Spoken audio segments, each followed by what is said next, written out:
ચાલો મિત્રો, આજના નવા ટોપિક તરફ જઈશું. એ ટોપિકનું નામ છે બહુજનીનિક વારસો. બહુજનીનિક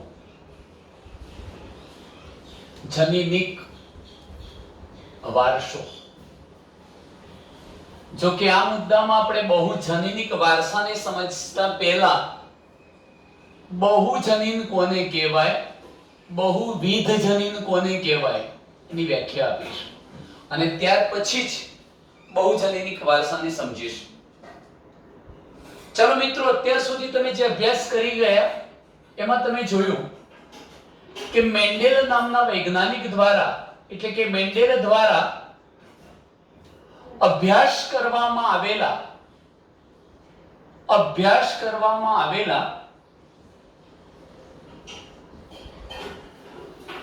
દરેક લક્ષણને જેટલા લક્ષણોનો અભ્યાસ કર્યો એ દરેક લક્ષણને બે સ્પષ્ટ અભિવ્યક્તિ જોવા મળતી હતી. બે સ્પષ્ટ અભિવ્યક્તિ જોવા મળે છે. કોના મંતવ્ય પ્રમાણે? તો મેન્ડેલ દ્વારા જે લક્ષણોનો અભ્યાસ કરવામાં આવેલ છે એવા દરેક લક્ષણને બે સ્પષ્ટ અભિવ્યક્તિઓ હતી. જો બે સ્પષ્ટ અભિવ્યક્તિ હોય તો આપણે ઉદાહરણ તરીકે એવું વિચારી શકીએ કે જેમ કે વટાણામાં પુષ્પના રંગને સ્પષ્ટ બે અભિવ્યક્તિઓ હતી. કઈ બે હતી? તો જાંબલી અભિવ્યક્તિ અને સફેદ અભિવ્યક્તિ. કાં તો પુષ્પ સફેદ રંગનું બને છે, કાં તો જાંબલી રંગનું બને છે. ધારો કે હું એક બીજું ઉદાહરણ આપું છું કે વટાણામાં છોડની ઊંચાઈનું લક્ષણ લઈએ તો એને પણ બે સ્પષ્ટ અભિવ્યક્તિઓ હતી. કાં તો છોડ ઊંચા બનતા હતા, કાં તો છોડ નીચા. હવે ધ્યાન રાખવા જેવી બાબત શું છે કે જો ઊંચા છોડ માટેની અભિવ્યક્તિનું નિયમન કેપિટલ ટી દ્વારા થતું હોય અને નીચા છોડ માટેની અભિવ્યક્તિનું નિયમન સ્મોલ ટી દ્વારા થતું હોય, એ રીતે ત્યાં ગમે તે જનીનનું નામ તો તમે ગમે તે આપી શકો. જેમ કે જાંબલી રંગ માટે જવાબદાર જનીન કેપિટલ ડબલ્યુ છે, તો સફેદ માટે આપણે સ્મોલ ડબલ્યુ લઈ લઈએ. એનો મતલબ એ થયો કે મેન્ડેલે જે કઈ લક્ષણોનો અભ્યાસ કર્યો હતો એ લક્ષણ જોડે બે સ્પષ્ટ અભિવ્યક્તિ હતી. જેમ કે આ રંગનું લક્ષણ, તો બે સ્પષ્ટ અભિવ્યક્તિ, જાંબલી રંગ મળે કાં તો સફેદ મળે. જો ઊંચાઈના લક્ષણની વાત કરું છું તો બે સ્પષ્ટ અભિવ્યક્તિ હતી. છોડ ઊંચા બનતા હતા કાં તો છોડ નીચા બનતા હતા. તો મિત્રો એક જવાબ આપો કે એક લક્ષણની આ બંને અભિવ્યક્તિનું નિયમન કરતા અહીંયા જનીનો કેટલા છે? બે. કોઈ એક લક્ષણની અભિવ્યક્તિનું નિયમન કરતા જનીનો બે થયા. જેમ કે હું લખી નાખું કે કેપિટલ ડબલ્યુ સ્મોલ ડબલ્યુ. અહીંયા જોઈ શકો છો કે છોડની ઊંચાઈ આ લક્ષણની બંને અભિવ્યક્તિનું નિયમન કરતા જનીન, ધારો કે કેપિટલ ટી સ્મોલ ટી છે. તો હવે બાબત બરોબર ધ્યાન રાખજો કે મેન્ડેલનું મંતવ્ય એવું હતું કે કોઈ એક લક્ષણ માટે જનીનની એક જોડ જવાબદાર છે. આખી કોણ જવાબદાર છે? એક જોડ અથવા બે જનીનો જવાબદાર છે. ચલો લખું છું કે મેન્ડેલના મંતવ્ય પ્રમાણે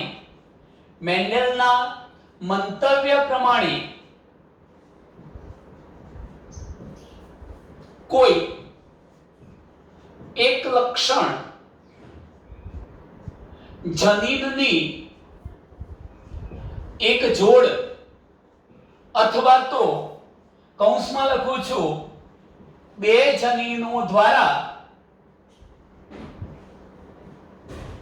મેન્ડેલના મંતવ્ય પ્રમાણે કોઈ એક લક્ષણ જનીનની એક જોડ કે બે જનીનો દ્વારા નિયંત્રિત થાય છે એવું કહી શકાય.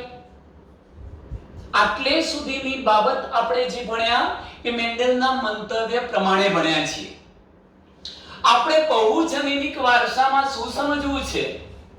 બહુજનીનિક વારસામાં આપણે એ ઘટના સમજીશું કે કોઈ એક લક્ષણની અભિવ્યક્તિનું નિયમન કરતા જનીનોની ફક્ત એક જ જોડ નથી હોતી, બે જ જનીનો નથી હોતા, પણ જો કોઈ એક લક્ષણની અભિવ્યક્તિનું નિયમન 3 કે તેથી વધુ જનીનો દ્વારા થતું હોય તો તેવા જનીનોને બહુવિધ જનીનો અથવા સંચયી જનીનો અથવા બહુજનીનો કહે છે. ફરી લખું છું, ધ્યાન રાખો કે મેન્ડલના મંતવ્ય પ્રમાણે નહીં, પરંતુ બહુજનીનિક વારસો શું છે એને સમજવો છે. તો હું એમ કહી શકું કે કોઈ એક લક્ષણની અભિવ્યક્તિનું, એટલે કોઈ એક લક્ષણ વ્યક્ત કરવા માટે કોઈ એક લક્ષણની અભિવ્યક્તિનું નિયમન 3 જનીનો કે 3 કરતા વધારે જનીનો દ્વારા થાય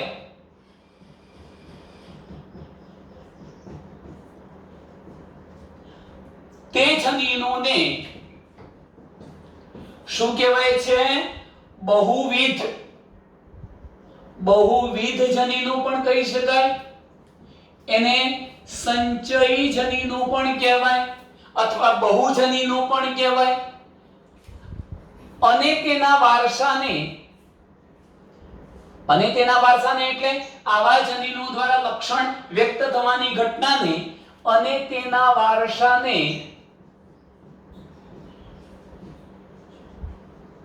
બહુજનીનિક વારસો કહે છે.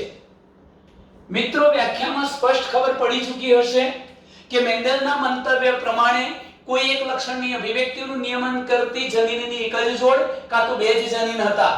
પણ ઘણી વખત એવું બને છે કે કોઈ એક લક્ષણ માટે 3 જનીનો હોય કાં તો 3 કરતા વધુ જનીનો હોય. ટૂંકમાં જનીનની એક જોડ નહીં, 2 જોડ કે 2 કરતા વધુ જોડ જનીનો દ્વારા એ લક્ષણ નિયંત્રિત થતું હોય તો તે જનીનોને બહુવિધ જનીનો અથવા સંચયી જનીનો કહેવાય. અને એમના દ્વારા જે લક્ષણ અભિવ્યક્ત થયું, વારસો જોવા મળ્યો, એને બહુજનીનિક વારસો કહે છે. તો આટલે સુધીની વાત આપણે અહીંયા કરી. બીજા નંબરનો એક મુદ્દો તમને સમજાવું કે મેન્ડલનું મંતવ્ય ક્યાં ખોટું ઠરે છે. મિત્રો, તમે સામાન્ય રીતે માનવની વાત કરો, માનવમાં ઊંચાઈના એક લક્ષણની વાત કરો છો. હવે જો માનવીમાં આ ઊંચાઈના લક્ષણની અભિવ્યક્તિનું નિયમન કરતા જો બે જ જનીનો હોત મેન્ડલના મંતવ્ય પ્રમાણે, તો મનુષ્ય સમાજની અંદર એવું બનવું જોઈતું હતું કે કાં તો વ્યક્તિઓ ઊંચા કાં તો વ્યક્તિઓ નીચા બનતા. પણ તમે એવરેજ 25 વ્યક્તિઓને ભેગા કરી જુઓ. મિત્રો, આ 25 વ્યક્તિઓને તમે ભેગા કરી જુઓ તો શું આ 25 વ્યક્તિઓમાંથી કેટલાક વ્યક્તિઓ ઊંચા જ અને કેટલાક વ્યક્તિઓ નીચા જ જોવા મળે છે? ના, સંભવિત શ્રેણીની ઊંચાઈ જોવા મળે છે. કેવી? સંભવિત ઊંચાઈની શ્રેણી જોવા મળે છે. એનો મતલબ એવો થાય કે કેટલાક વ્યક્તિઓ ઊંચા હશે, લખું છું અહીંયા, કેટલાક વ્યક્તિઓ વધુ ઊંચા હશે, કેટલાક મધ્યમ ઊંચાઈ વાળા હશે, કેટલાક નીચા હશે, કેટલાક બિલકુલ વામન હશે, કેટલાક બહુ ઊંચા હશે. તો કહેવાનો મતલબ શું થયો કે અહીંયા કોઈ એક લક્ષણની એક જ અભિવ્યક્તિ નથી, બે જ અભિવ્યક્તિ નથી, પણ બે કરતા વધુ અભિવ્યક્તિ છે. તો મનુષ્યમાં ઊંચાઈના લક્ષણ માટે જવાબદાર જનીનો પણ બે નથી, 3 કે 3 કરતા કેવા હશે? વધુ. એવું એક લેટેસ્ટ સારું ઉત્કૃષ્ટ કોટીનું ઉદાહરણ આપું છું. એક ઉત્કૃષ્ટ ઉદાહરણ તરફ જઈએ. આ ઉદાહરણ છે મનુષ્યમાં ત્વચા એટલે ચામડીનો રંગ. જો આપણે ત્વચાના રંગની વાત કરીએ છીએ મિત્રો, તો મનુષ્યમાં ત્વચાના રંગ માટે જવાબદાર જનીનો બહુજનીનિક છે. કેવા છે? મનુષ્યમાં ત્વચાના રંગ માટે જવાબદાર વારસો એ બહુજનીનિક વારસો છે. એના માટે જવાબદાર જનીન એક લક્ષણ, જો લક્ષણ કયું ત્વચા અથવા ચામડીના રંગનું હોવું એક લક્ષણ, એ લક્ષણ માટે કઈ બે જનીનો જવાબદાર નથી, પરંતુ 3 કે 3 કરતા વધુ જનીનો જવાબદાર હશે. જેમ કે હું ઉદાહરણથી બતાવું છું કે મનુષ્યમાં ત્વચા અથવા ચામડીના રંગ માટે એનું નિયમન કરતા જનીનો મુખ્યત્વે 3 છે. આ 3 જનીનો કયા છે તો લખીશ અહીંયા કે કેપિટલ A લખ્યું, B લખ્યું અને હું C લખું છું. મેં આ 3 જનીનો લીધા, A, B અને C. આ ત્રણેય જનીનો અત્યારે મેં પ્રભાવી બતાવ્યા છે. જો આપણે એના પ્રચ્છન્ન સ્વરૂપની વાત કરીએ છીએ તો સ્મોલ a, સ્મોલ b અને સ્મોલ c આ ત્રણે સ્વરૂપ અથવા અભિવ્યક્તિ એની કેવી હશે? પ્રચ્છન્ન અભિવ્યક્તિ હશે. હવે મિત્રો એક વસ્તુ વિચારો કે મનુષ્યમાં તમે ધારો કે 20, 25 કે 30 વ્યક્તિઓને ભેગી કરો, શું બધાની આ ત્વચા ચામડીનો રંગ એક સરખો છે ખરો? ના. એમાંના કેટલાક વ્યક્તિઓ ઉજળિયાત એટલે ઝાંખા કે ગોરા રંગના હોય છે, ઘેરો નહીં, ગોરા રંગના, વ્હાઈટ. કેટલાક વ્યક્તિઓ એવા હશે એકદમ ઘેરા રંગના, કાળા, વેસ્ટ ઇન્ડિયન જેવા, આફ્રિકન જેવા. તો કેટલાક વ્યક્તિઓ એવા છે ગૌવર્ણ, વચગાળાનો ત્વચાનો રંગ ધરાવતા. કેટલાક કાળા તો છે પણ બહુ કાળા નથી, તો કેટલાક ગોરા છે પણ બહુ ગોરા પણ નથી. મિત્રો તમે જોઈ શકો છો કે મેં ત્વચા અથવા ચામડીના રંગ માટે કોઈ બે અભિવ્યક્તિ નથી કહી, મેં 4-5 પ્રકારની અભિવ્યક્તિ કહી છે.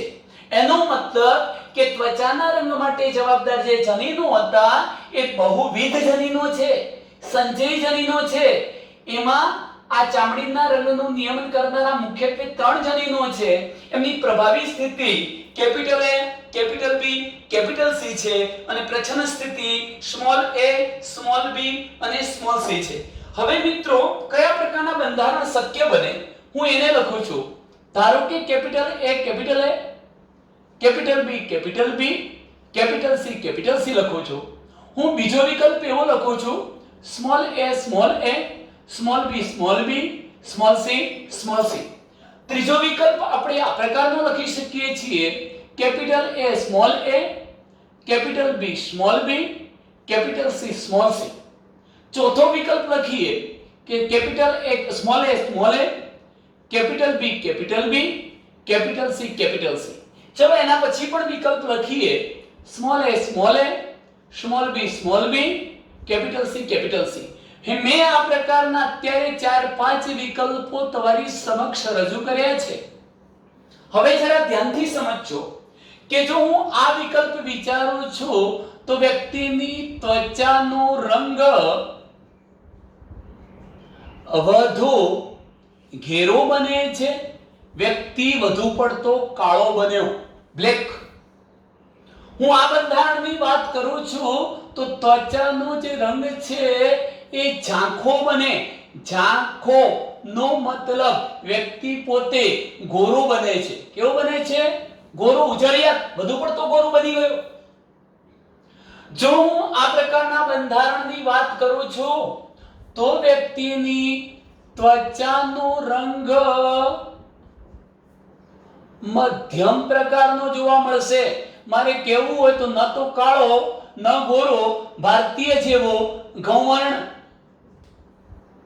જો હું આ પ્રકારની સ્થિતિ વિચારું છું તો વ્યક્તિ કાળો નથી, ગોરો નથી, મધ્યમ પ્રકારનો નથી, પરંતુ થોડોક વધુ પડતો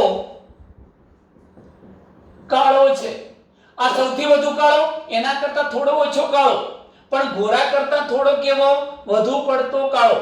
અહીંયા વ્યક્તિ ઘેરા રંગ અથવા કાળા રંગની ત્વચા વાળો બનવો જોઈતો હતો, પરંતુ તમે જોઈ શકો છો કે આ વ્યક્તિ મધ્યમ કરતા થોડોક વધુ ગોરો બનવાનો. તો લખું છું મધ્યમ ત્વચાના રંગ કરતા વધુ ગોરો, બહુ ગોરો નહીં પણ મધ્યમ કરતા થોડો કેવો વધુ.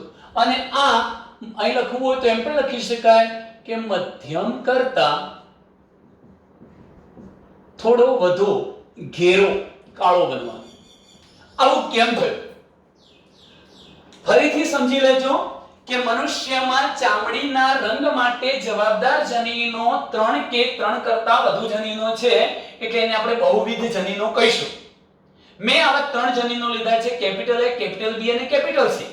જેમની પ્રભાવી સ્થિતિ છે કેપિટલ A, કેપિટલ B અને કેપિટલ C, અને પ્રચ્છન્ન સ્થિતિ છે સ્મોલ a, સ્મોલ b અને સ્મોલ c.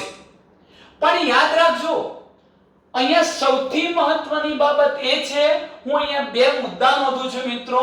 એ બે મુદ્દામાં એવું કહીશ કે દરેક એલેલ ની અહીંયા અસર ઉમેરવાની છે, દરેકે દરેક જનીનની રંગ માટે અસર ઉમેરવાની છે. લખું છું કે અહીંયા દરેક એલેલ ની અસર ઉમેરાય છે. બીજી રીતે કહું તો રંગપણાના પ્રદાન માટે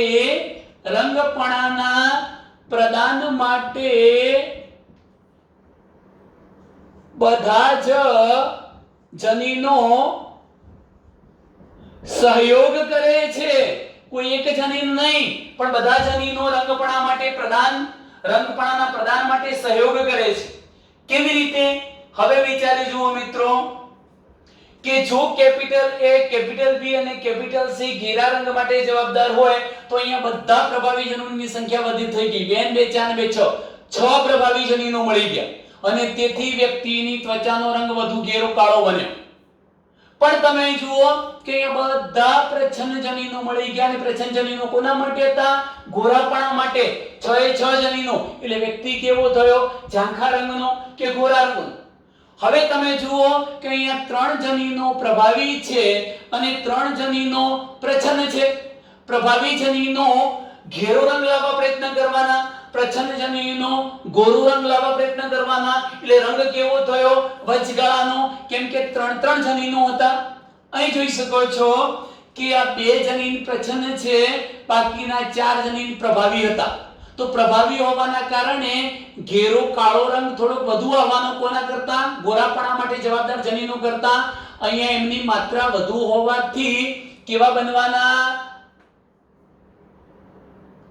મિત્રો અહીં જરા ધ્યાન રાખજો, અહીંયા મધ્યમ કરતા વધુ કેવા બની ગયા? ઘેરા. કેમ? કારણ કે જનીનો કેવા છે? કેપિટલ, પ્રભાવી વધુ છે અને પ્રચ્છન્ન ઓછા છે. અહીં જુઓ, પ્રચ્છન્ન જનીનોનું પ્રમાણ પ્રભાવી જનીન કરતા કેવું છે? વધુ, અને તેથી ગોરા તો બનવાના, પણ મધ્યમ કરતા થોડાક વધુ ગોરા બનવાના. આમ હું આ બાબત માટે એવું કહી શકું કે અહીંયા દરેકે દરેક વ્યક્તિગત એલેલ કે જનીન એ ત્વચાના રંગના પ્રદાન માટે પોતાનો ફાળો આપે છે, સહયોગ કરે છે. અહીંયા એ પણ બાબત તમે બરોબર ધ્યાનથી સમજજો કે ડેવનપોર્ટ નામનો જે વૈજ્ઞાનિક હતો, એના મંતવ્ય મુજબ વિચારીએ તો જનીનોની સંખ્યાકીય માત્રા પર આ અસર આધાર રાખે છે. કોના મત પ્રમાણે? ડેવનપોર્ટ નામના વૈજ્ઞાનિકના મંતવ્ય મુજબ ત્વચાના રંગ માટેની જે અસર છે એ જનીનોની સંખ્યાકીય માત્રા પર આધાર રાખે છે.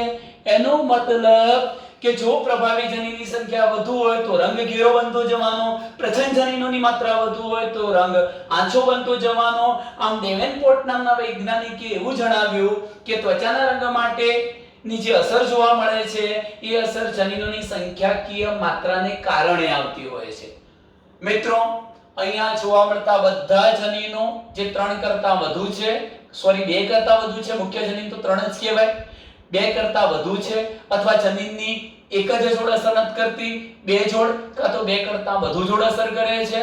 માટે આવા જનીનોને બહુ જનીન અથવા બહુવિધ જનીન અથવા સંચયી જનીન કહેવાય. અને એના દ્વારા આ રંગપણા માટેનું, ઊંચાઈ માટેનું આ બધા લક્ષણો અભિવ્યક્ત થવાનો જે વારસો છે એને બહુજનીનિક વારસા તરીકે ઓળખવામાં આવે છે. તો મિત્રો, બહુજનીનિક વારસાનો ટોપિક આપણે અહીંયા પૂરો કરીએ છીએ. હવે આપણે એક નેક્સ્ટ ટોપિક તરફ જઈએ છીએ જેનું નામ છે પ્લિયોટ્રોપી. મિત્રો, આ પણ સારો એક પોઈન્ટ છે, જરા ધ્યાનથી સમજજો. પ્લિયોટ્રોપી બીજી રીતે કહેવું હોય તો પ્લિયોટ્રોપિઝમ પણ કહેવાય. પ્લિયોટ્રોપિઝમ અથવા પ્લિયોટ્રોપીની ઘટના એટલે શું? હું પહેલા તો વ્યાખ્યા લખી દઉં છું કે પ્લિયોટ્રોપી કોને કહેવાય. કેટલીક વાર એવું બને છે મિત્રો કે એક જનીન દ્વારા બે અથવા વધારે, ચલો અહીં લખીશું મુદ્દો કે કેટલીક વાર એવું પણ બને છે કે એક જનીન દ્વારા બે કરતા વધારે અસંબંધિત, જેનો એકબીજા સાથે સંબંધ નથી, અસંબંધિત લક્ષણોની પણ અભિવ્યક્તિ થાય છે.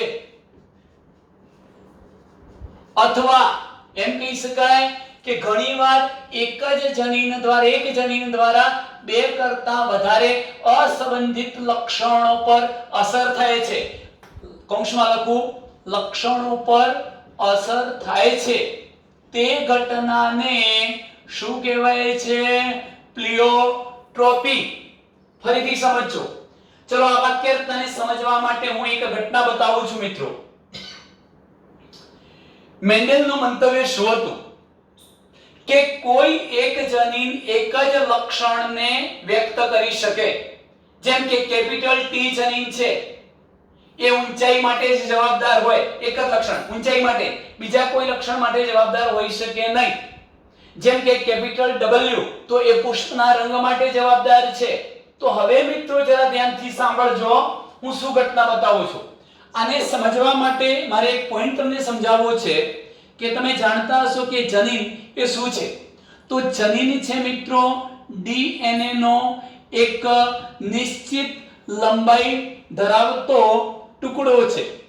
ડીએનએ નો એક નિશ્ચિત લંબાઈ ધરાવતો ટુકડો છે અને જેમાં એક ચોક્કસ પ્રકારનો ન્યુક્લિયોટાઇડનો ક્રમ આવેલો હોય છે.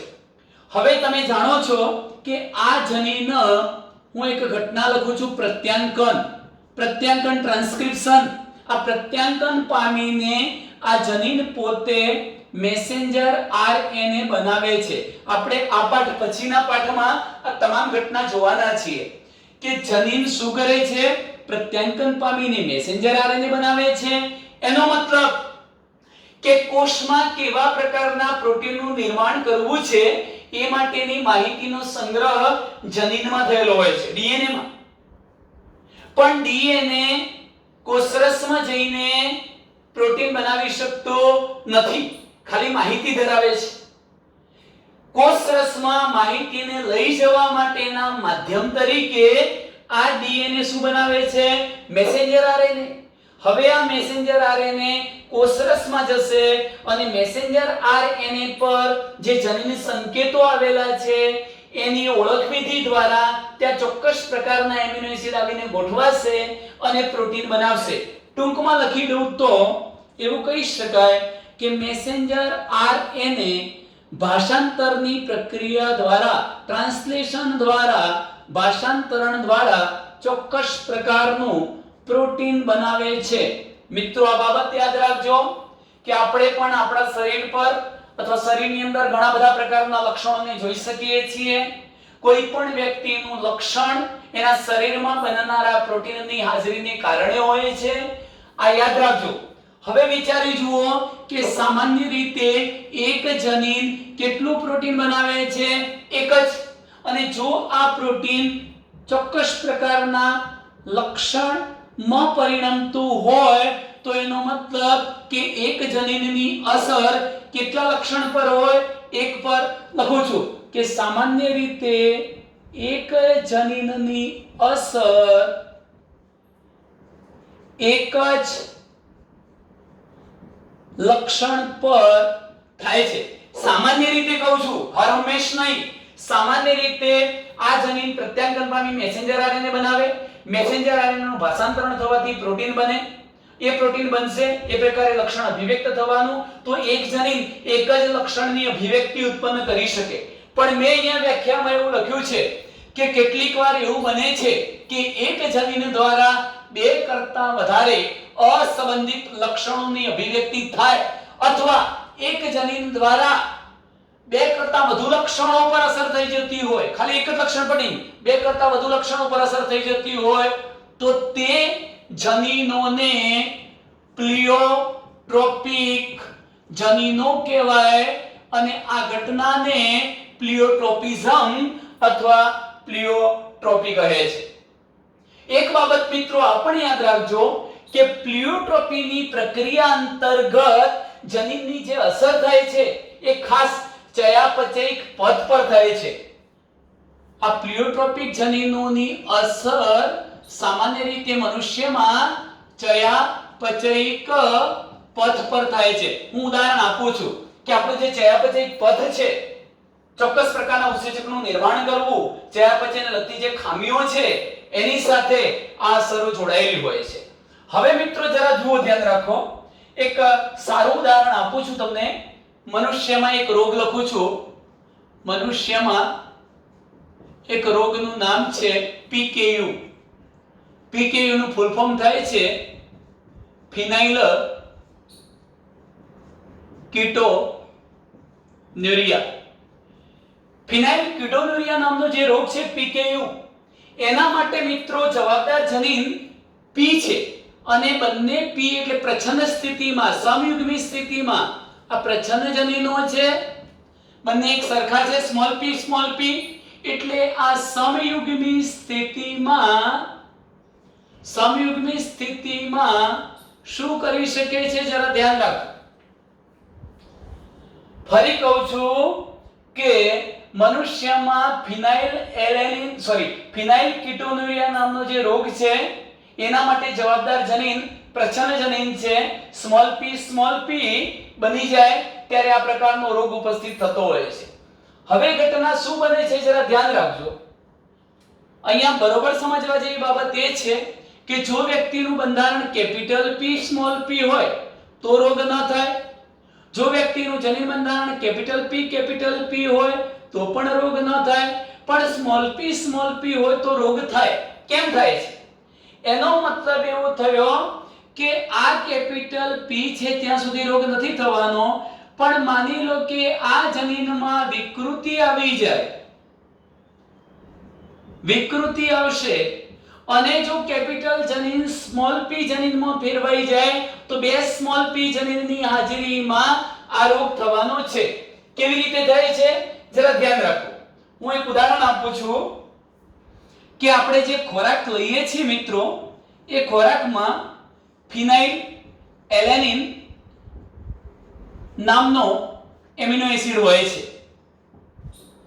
આ ફિનાઇલ એલેનિન નામના એમિનો એસિડનું સામાન્ય રીતે ટાયરોસિનમાં રૂપાંતર થાય છે. આ ટાયરોસિન એ પણ એક એમિનો એસિડ છે અને અંતે ટાયરોસિનનું મેલેનિન કણોમાં રૂપાંતર થાય છે. મેલેનિન નામનું પ્રોટીન આપણે નામ સાંભળેલું છે, મેલેનિન કણમાં રૂપાંતર થાય છે. હવે જરા ધ્યાન રાખજો કે જો આહારમાં લેવાયેલા ફિનાઇલ એલેનિનને ટાયરોસિનમાં ફેરવવો હોય તો એ માટે જવાબદાર ઉત્સેચકનું નામ છે ફિનાઇલ એલેનિન હાઇડ્રોક્સાઇલેસ. મેં ફરી કીધું, અહીંયા બરોબર ધ્યાન રાખજો. ફિનાઇલ કીટોન્યુરિયા રોગ એ માનવમાં આ ઘટના સમજાવવા માટેનું લેટેસ્ટ ઉદાહરણ છે અને તમને એ પણ કહ્યું કે આ રોગ થવા માટે જવાબદાર ઘટના શું છે, તો ફિનાઇલ એલેનિન નામના એમિનો એસિડનું ફિનાઇલ એલેનિન હાઇડ્રોક્સાઇલેસ નામના ઉત્સેચકની મદદથી ટાયરોસિનમાં રૂપાંતર થવું જોઈએ અને આ ટાયરોસિનેજ નામના ઉત્સેચકની મદદથી મેલેનિનમાં રૂપાંતર થવું જોઈએ. જો આ ઘટના બિલકુલ નોર્મલ રીતે બનતી હોય તો મનુષ્યમાં મેલેનિન કણો યોગ્ય પ્રમાણમાં જોવા મળશે અને જો મેલેનિન કણ યોગ્ય પ્રમાણમાં જોવા મળે તો ત્વચા છે, આંખો છે, વાળ છે, આ બધાનો રંગ સામાન્ય તમને જોવા મળશે, બ્લેક, કાળો રંગ જોવા મળવાનો. પરંતુ ક્યાં તકલીફ થાય છે? હજુ સુધી તો આપણે ફિનાઇલ કીટોન્યુરિયા નામનો રોગ થયો નથી એવું બતાવ્યું છે. આ થાય છે કેવી રીતે? ચલો મિત્રો, ફિનાઇલ એલેનિન હાઇડ્રોક્સાઇડ, જો ફિનાઇલ એલેનિન નામનો એમિનો એસિડ હતો એના પર કયો ઉત્સેચક અસર કરે છે? ફિનાઇલ એલેનિન હાઇડ્રોક્સાઇલેજ. હવે આ ઉત્સેચક છે શું? પ્રોટીન. આ પ્રોટીન બનાવ્યું કોણ? જનીને. તો આ રોગ ન થવા માટે જવાબદાર જે સામાન્ય જનીન હતું એ જનીનમાં શું આવી ગઈ? વિકૃતિ. અને એ જનીન હવે વિકૃત બની ગયું. શાના માટેનું? ફિનાઇલ કીટોનુરિયા માટેના રોગનું વિકૃત જનીન બની ચૂક્યું છે. જો આ જનીન સામાન્ય હોત, વિકૃતિ ના આવી હોત, તો આ પ્રોસેસ જેમ જેમ થતી કોઈ તકલીફ સમસ્યા સર્જાવાની નહોતી. પરંતુ આ જનીન વિકૃત થઈ ચૂક્યું છે, વિકૃતિ પામી ચૂક્યું છે, અને પરિણામ સ્વરૂપે આવું વિકૃત જનીન મનુષ્યમાં જે રોગ કરવાનું છે એને આપણે ફિનાઇલ કીટોનુરિયા નામનો રોગ કહીશું. હવે જનીન વિકૃત થઈ ગયું. જો જનીન વિકૃત ન હોત તો આ ઉત્સેચક ઉત્પન્ન કરી શકતું, પરંતુ એ જનીન વિકૃત બની ગયું એટલે ફિનાઇલ એલેનિન હાઇડ્રોક્સાઇલેજ નામનો ઉત્સેચક ઉત્પન્ન થઈ શકતો નથી. જો આ ઉત્સેચક ઉત્પન્ન ન થાય તો ફિનાઇલ એલેનિનનું ટાયરોસિનમાં રૂપાંતર નથી થતું. પરિણામે જો ટાયરોસિન ન બને તો ટાયરોસિનેજ નામના ઉત્સેચકની મદદથી એનું મેલેનિન કણોમાં પણ રૂપાંતર નથી થતું. અને જો મેલેનિન કણો નથી બનતા મિત્રો, તો મેં તમને કહ્યું એમ ત્વચા છે, વાળ છે, એ બધાના રંજક કણોમાં શું થઈ જવાનું? ઘટાડો. એટલે હું એક લક્ષણ લખું છું કે એના કારણે ત્વચા છે, વાળ છે, આંખની કીકી છે, એની અંદર આવેલા રંજક કણોનું પ્રમાણ ઘટે. એટલે વ્યક્તિ સામાન્ય રીતે તમે જોજો કે અંગ્રેજ લોકો હોય એવો બની જાય છે, એની આંખોની કીકી ભૂરી બની જાય, વાળ સફેદ બની જતા હોય, ત્વચાનો રંગ સફેદ બની જતો હોય, આવા લક્ષણો ઉપસ્થિત થાય છે. સાથે સાથે હું બીજું લક્ષણ કહું છું, માનસિક મંદતા. એ વ્યક્તિ ગાંડા જેવો થઈ જવાનો, માનસિક રીતે મંદ થવાનો. કેમ એવું થયું? આપણે યાદ રાખજો કે જો ફિનાઇલ કીટોનુરિયા નામના રોગ માટેનું જે જનીન છે જે વિકૃતિ પામી ચૂક્યું છે, એ વિકૃતિને કારણે ફિનાઇલ એલેનિન હાઇડ્રોક્સાઇલેજ ઉત્સેચક બનતો નથી. જો આ ઉત્સેચક ન બને તો ફિનાઇલ એલેનિનનું ટાયરોસિનમાં રૂપાંતર ન થાય. એટલે સ્વાભાવિક છે કે ફિનાઇલ એલેનિનનું પ્રમાણ આપણા રુધિરમાં વધી જાય. અને રુધિરમાં વધી જાય એટલે આપણે બને ત્યાં સુધી મૂત્ર દ્વારા આ ફિનાઇલ એલેનિનને દૂર કરવા માટે પ્રયત્ન કરીએ છીએ. મૂત્ર દ્વારા દૂર તો થતો જ હોય છે, પરંતુ આ ફિનાઇલ એલેનિન અને એના વ્યુત્પન્નો આડપેદાશો મસ્તિષ્ક મેરુજળની અંદર જમા થાય છે, સેરેબ્રોફાયલમમાં જમા થાય છે, મસ્તિષ્ક મેરુજળમાં, અને એના કારણે વ્યક્તિમાં માનસિક મંદતા આવે છે. હવે મિત્રો વિચારો, ખાલી એક જનીન કયું? પીકેયુ રોગ માટે જવાબદાર જે જનીન હતું એ વિકૃત થઈ ગયું. એના કારણે એને જે લક્ષણ અભિવ્યક્ત કરવાનું હતું, જેમ કે ત્વચા અને આંખોનો રંગ સામાન્ય બનવો જોઈએ, એની જગ્યાએ માનસિક મંદતા આવી, ત્વચા, વાળ, રંજકણોનું પ્રમાણ ઘટી ગયું. આવા ઘણા બધા લક્ષણોની અસર જોવા મળી. આમ એક જનીન દ્વારા બે કરતા વધારે અસંબંધિત લક્ષણોની અભિવ્યક્તિ થાય તો તે ઘટનાને આપણે શું કહીએ છીએ? પ્લિયોટ્રોપીની ઘટના. એક લેટેસ્ટ બીજું ઉદાહરણ આપું છું મિત્રો. ડ્રોસોફિલામાં પ્રચ્છન્ન જનીન સમજાત સ્થિતિમાં અવશિષ્ટ પાંખ માટે જવાબદાર છે. ચાલો બીજું ઉદાહરણ આપું છું. ડ્રોસોફિલામાં